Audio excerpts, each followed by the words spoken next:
السلام عليكم ورحمة الله وبركاته. ازيكم شباب؟ عاملين ايه؟ ان شاء الله تكونوا بخير. النهاردة جاي لكم معايا ايفون 7. في مشكلة ان الجهاز كان واقع في المية، لكن الجهاز حاليا بيدي حرارة مرتفعة، بيسحب امبير عالي. الجهاز بيفتح وكل حاجة تمام، التاتش شغال، بيقدر يعمل اكسس على المنيو. لكن في مشكلة حرارة مرتفعة جدا، وفعلا لما تلمس الجهاز بتحس بسخونة. طبعا السخونة كلها في منطقة الفور هيد اللي هي منطقة الجبهة، وطبعا في مقاومة حرارية في المكان ده، فهي اللي بتديني حرارة مرتفعة. فتعالوا نشوف كده على الميكروسكوب. المنطقة اللي بتسخن هي المنطقة دي والخلفية بتاعتها. فلو نيجي كده نستخدم طريقة الرجينة ونبخر المنطقة.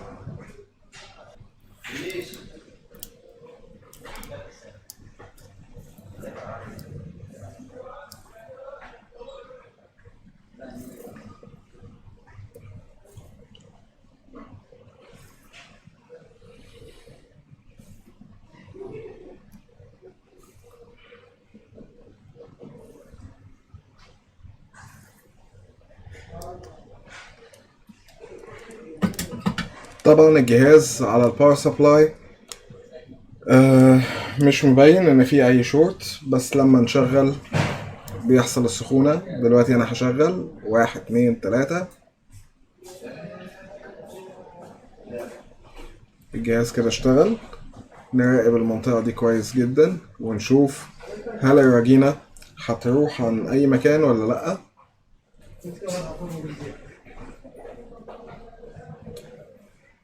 الرجينة راحت عن الاماكن كلها في نفس الوقت. ما بانش معايا ان في مكون واحد هو اللي بيسخن.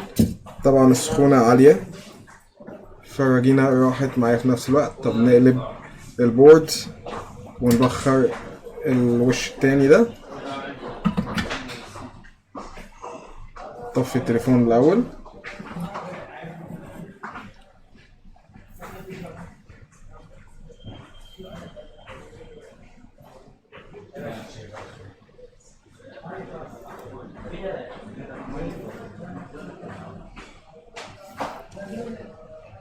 طبعا زي ما بقول الشورت مش باين قبل التشغيل، الشورت بيبان بعد التشغيل.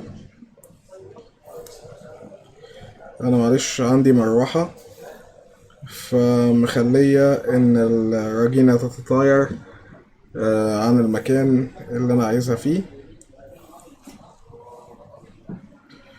وبعتذر لكم انا عندي برد شوية، فصوتي هتلاقوه مختلف.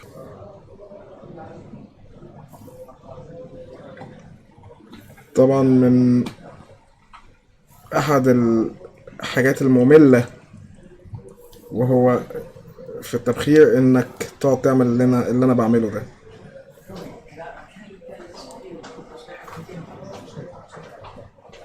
السلام عليكم. ساعة. عليكم السلام. اقول لكم كم تشوفوا لي هذا التليفون؟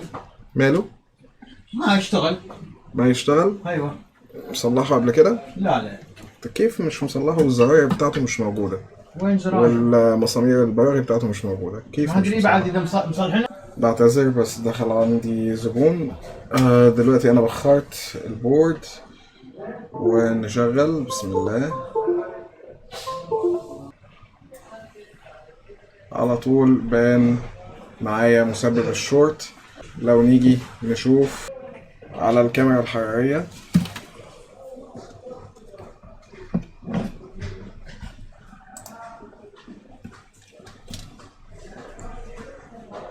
نشغل على طول بان معايا مسبب الشورت اللي هو المكثف ده، او درجة حرارته 60 61 64 في تزايد. طبعا في الحالة دي الشورت باين على طول، سحبه للامبير عالي جدا، فبين على طول معايا على الرجينة، باين معايا على طول على الكاميرا الحرارية. لكن ده مش معناه ان الكاميرا الحرارية تساوي نفس عمل الراجينا. دي حاجة ودي حاجة تانية خالص. لو الشورت ضعيف مش بيسبب حرارة قوية، فالكاميرا الحرارية هتكون هي الحل الوحيد، أو مش الوحيد بس أحد الحلول اللي هترشدك لمكان الشورت. معنى مش عشان الكاميرا الحرارية بتفشل في بعض الأحيان إنها تلاقي الشورت، ده معناه إن هي ملهاش لازمة. لكن كل تليفون وله حالة خاصة بيه. فتعالوا نشيل المكثف ده ونشوف إذا التليفون هيرجع يسحب نفس الأمبير العالي ولا لأ. طبعا هو باين على المكثف إن هو مكسور أو في حالة سيئة يعني.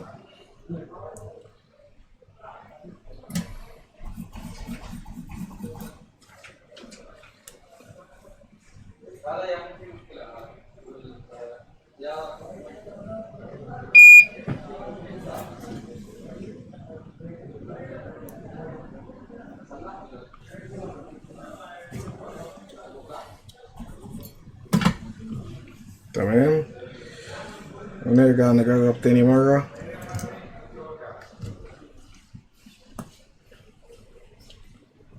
ونشوف السحب هيكون اخباره ايه. رجع التليفون للسحب، لقيمة السحب الطبيعي بتاعه. ما بقاش يسحب امبير عالي زي الاول، وبكده اقدر اقول لا، لسه بيسحب امبير عالي، لسه بيسحب امبير عالي.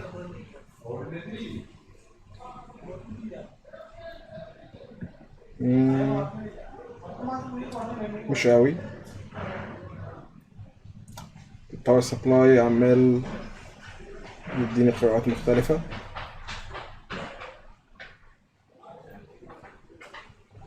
البورد انا بتحسسها بايدي، ما فيهاش نفس الحرارة زي الاول، والسحب يعتبر طبيعي. طيب خليني اركب التليفون ونشوف هل هيديني حرارة مرتفعة ولا لأ. طبعا العيوب اللي زي دي يعني انا بسميها straight forward، اللي هي عيوب مش محتاجة فحص. انت بتتعامل مع العيب مش محتاج انك تقعد تفحص، الا اذا بعد ما انت شلت مثلا المكثف ده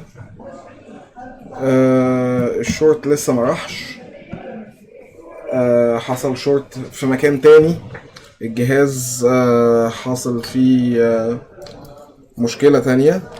خلوني اشيك على وضع الدايود مود واشوف اذا القيمة بتاعت القراءة مكان المكثف ده موجود، هل لسه فيها شورت ولا لأ.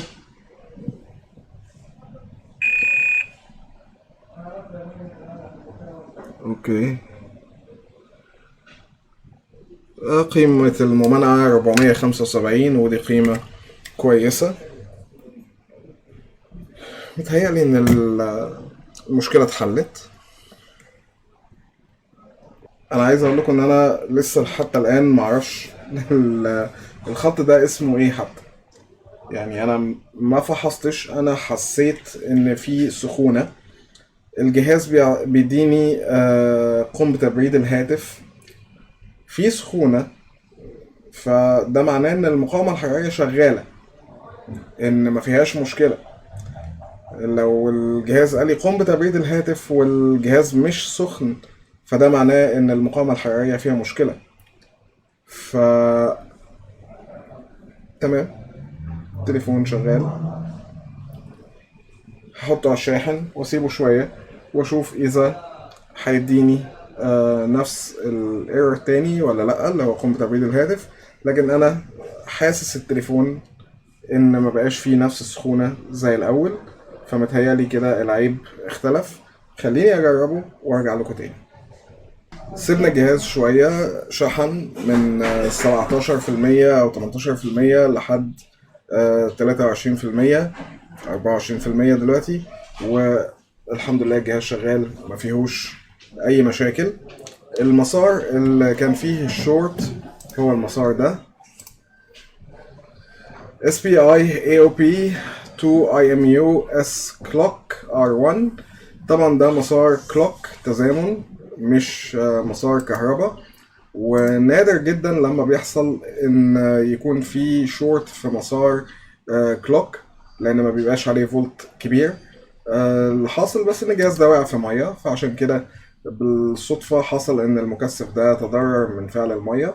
الحمد لله ان الجهاز ما دخلش في وضع دي فيو مود، وبكده المشكلة تكون اتحلت. زي ما انتم شايفين في حل عيب زي ده الكاميرا الحرارية ما فرقتش كتير عن الراجينة، ده لان الشورت كان كبير وكان مخلي درجة حرارة المكون اللي بيسخن واصلة ل60 درجة مئوية زي ما انتم شفتوا. اما لو كان الشورت في درجة حرارة قليلة، درجة حرارة نفس درجة حرارة الغرفة، الراجينة مش هتبينه.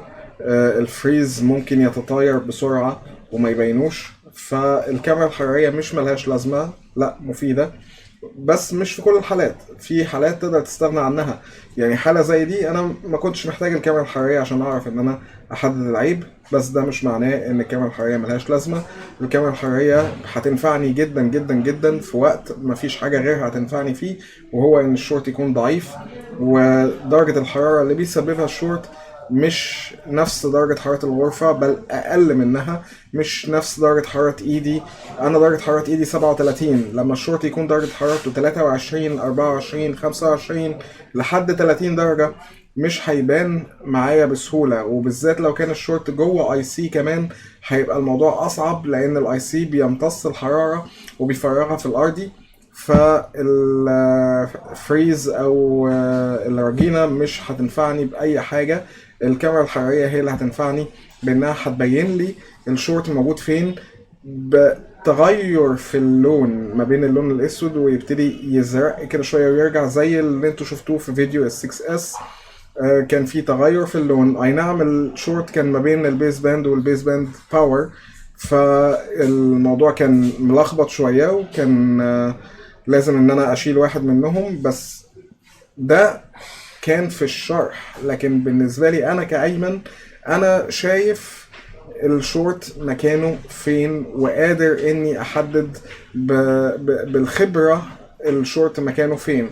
وبعدين هم مكونين مش مجموعة مكونات مثلا، يعني الكاميرا الحرارية اللي حصرت لي الشورت ما بين مكونين متشكرين جدا، يعني مش لازم هي كمان تحصر لي المكان الشورت موجود في انهي مكون وتشيل لي المكون وتركب لي المكون الجديد يعني. فبشكركم جدا واتمنى ان انتم تكونوا استفدتوا من الفيديو ده واستمتعتوا بيه. والفيديو ده انا ما بهاجمش فيه اي حد، انا بشرح وجهة نظري، وانتظروا مني فيديو قادم عن الادوات الاحترافية وايه معنى كلمة ادوات احترافية، واذا الادوات الاحترافية بتتخلي الفني محترف ولا لا. اشكركم جدا والى اللقاء في فيديو اخر ان شاء الله، مع السلامة.